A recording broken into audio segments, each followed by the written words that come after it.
In this example, we want to find the real value general solution to two different systems of differential equations with two components.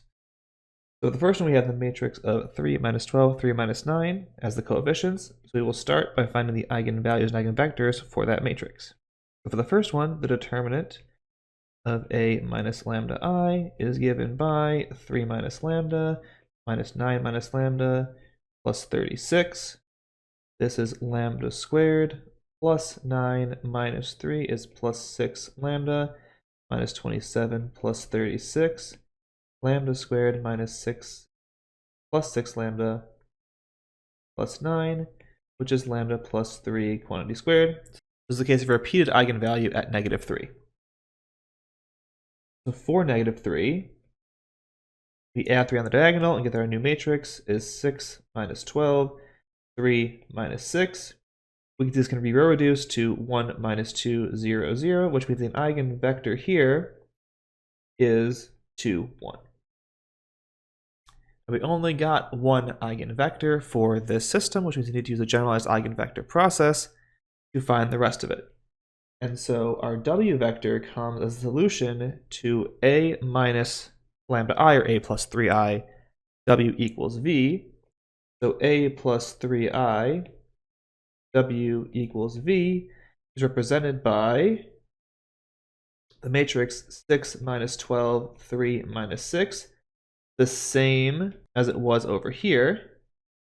And then for a right-hand side, we put that eigenvector 2 and 1. We can row reduce this to 3 minus 6, 1, 0, 0, 0, which means we have 3w1 minus 6w2 equals 1. And we can pick anything that works there. So we can choose, for instance, w1 equals 1/3 and w2 equals 0. You could also do 0 and minus 1/6, anything like that would work here. So W vector is now 1/3 and 0. So now that we have V and W, we can write our general solution. Which in this case looks like C1 eigenvector e to the minus 3t plus C2, the combined term, so eigenvector e to the minus 3t plus our W vector e to the minus 3t. That's the general solution for this example, with a repeated eigenvalue at minus 3. Now for our second system, we had the following. And so we again start finding the eigenvalues and eigenvectors for this matrix. The determinant of A minus lambda I is given by 3 minus lambda, 1 minus lambda plus 2. That's lambda squared. Minus 1 minus 3 is minus 4 lambda. 3 plus 2 is 5. It's going to be a complex one, I can say that right now. So lambda will be 4 plus or minus the square root of 16 minus 4ac is 20 over 2 is going to be 2 plus or minus I. So because this is complex, we have to find one of the two eigenvectors here. So let's do that for 2 plus I. In that case, A minus lambda I looks like 3 minus 2 plus I, negative 1, 2, 1 minus 2 plus I, or 1 minus I, negative 1, 2, negative 1 minus I. So we could just go right into an eigenvector, but just make sure things lined up right. I'm going to multiply the top row by the conjugate. I think it's in row 1, column 1. So multiply the top row by 1 plus I, which will give me a 2. Negative 1 times 1 plus I, 2, negative 1 minus I. And these two rows are not the same. So we're good. We can now use anything from above as our eigenvector here. I'm going to show this out two ways to make sure you see what both versions would look like.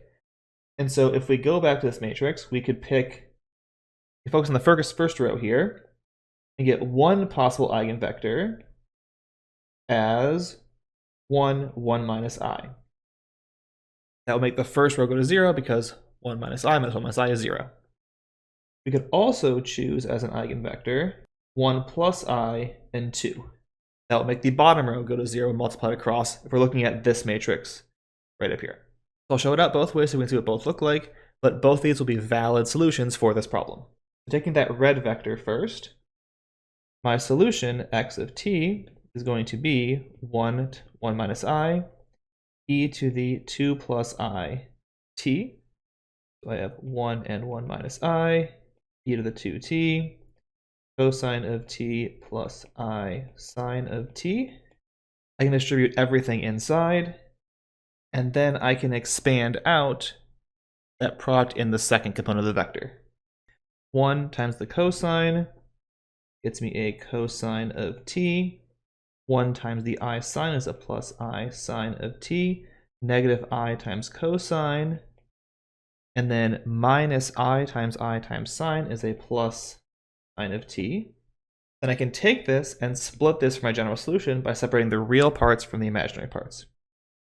So what I get for that general solution is c1 times the real part, so e to the 2t cosine t on top. On the bottom, it is this cosine and the sine at the end, e to the 2t cosine of t plus sine of t, and then c2 times the imaginary part. So e to the 2t sine of t on top. On the bottom, I have e to the 2t. I have a sine of t and a negative cosine, where that negative sign comes from this term right here. That's version 1, a completely valid solution here. For a second one, we can take the other eigenvector, which was 1 plus I and 2, e to the still 2 plus I of t, and play the exact same steps. Now the complicated product's in the top part of the vector, but the idea is still the same. We can expand everything out, and then group the real and imaginary parts together to give us our solution via this method. c1, e to the 2t on top, I have cosine minus sine with a 2 e to the 2t cosine of t in the bottom part, plus c2. This now I have e to the 2t, and on top is cosine plus sine, with the bottom being a 2 e to the 2t sine. So they're both equally valid answers here that give us general solutions to this complex problem. We compare them real quick. What you'll see is that if I look at the first one and I subtract the c1 term minus the c2 term, I get my c1 term for the second version. And if I add them, I get the c2 term from the second version. So they're just linear combinations of each other. They look a lot different, but they do give you these same general solutions, the same sort of setup for this kind of problem to solve out general solutions with complex eigenvalues and eigenvectors.